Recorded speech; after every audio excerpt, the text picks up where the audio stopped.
wasiirka beeraha jamhuuriyadda Soomaaliland iyo wafdi ballaaran uu hogaaminayo ayaa kormeer qiimeyn ku soo maray waxqabadka hay'adda GAA ee German Agro Action ay ka fulisay deegaanka degmada Baki ee ka tirsan gobolka Awdal waxaana hay'adani ay had iyo jeer wax ka qabataa adeegyada dhinaca beeraha waxbarashada iyo wadooyinka Soomaaliland ugu horeyntiina waxa halkaasi ka hadlay injineer Cabdulqaadir oo ka sheekeeyay waxqabadka hay'adda runtii Baki waxyaabaha qabanay waxa kamid ah inaan sameeyno reef and protection sida gidaarka naga dambeeyo kale gidaarkan oo maartay dadku uu gooynayay beeraha qaarkood oo hadii la badbaadin waayo wadadku la tagay waxa kale aan qabanay sida engineer istiraax sheegay loose sand damis iyo maartay airbandis run ahaantii waxaan aad ugu mahadcelinayaa wasiirka oo shaqadii aan qabanay lagu monitor gareynaya in si loogu talagalay iyo maartay qaabkii loo qabtayba oo hubinayo dhankiisa injineer Rashid Stareex oo ka socda sanduuqa horumarinta Soomaaliland ee SDF oo halkaasi ka hadlayay waxa uu sheegay waxqabadka hay'adda German Action ay ka qabanayso gobolka Awd gaar ahaan degmada Baki tuulada Baki taasoo ay wax badan ka qabteen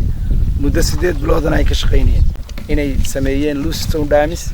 inay river embankment sameeyeen oo gidaarada beeraha ka qabteen sida gidaarka naga dambeeya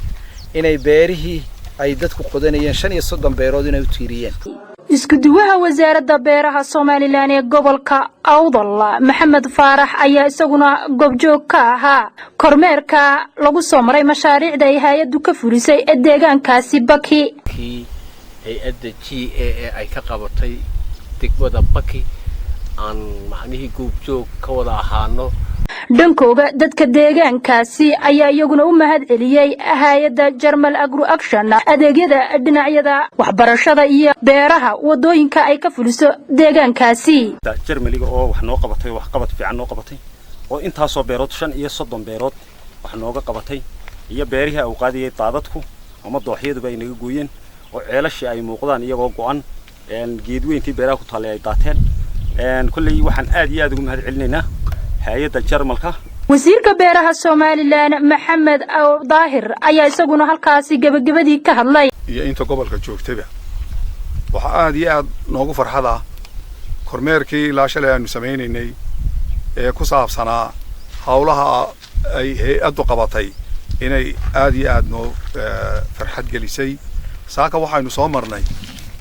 buurta sinteeda iyo joojintii ay ka bilaabeen ilaa ay hoos u soo dhaadhiciyeen oo dhulkii laga guuri lahaa ee kharaabadaha noqon lahaa oo noqonayo dhul la manaafacaado oo dib loo beerto oo dib loogu noqdo waxa kale oo farxad geliyay beeraha ay u sameeyeen biyo qabantika ee biyihii dul yaacay moosas adag oo waliba sida loo sameeyay aadan u jeclaystay aad baan mar kale ugu mahad celinayaa hay'adda kanaalkan ku dul taaganahay oo dooxa dhinaciisa kale ka soo talaabo dhererkiisu dooxa uu yahay 30 mitir sare joogiisuna uu yahay 3 mitir fikir kale bay igu soo dhacay bridge-ka ay sameeyeen ee biyaha u sameeyeen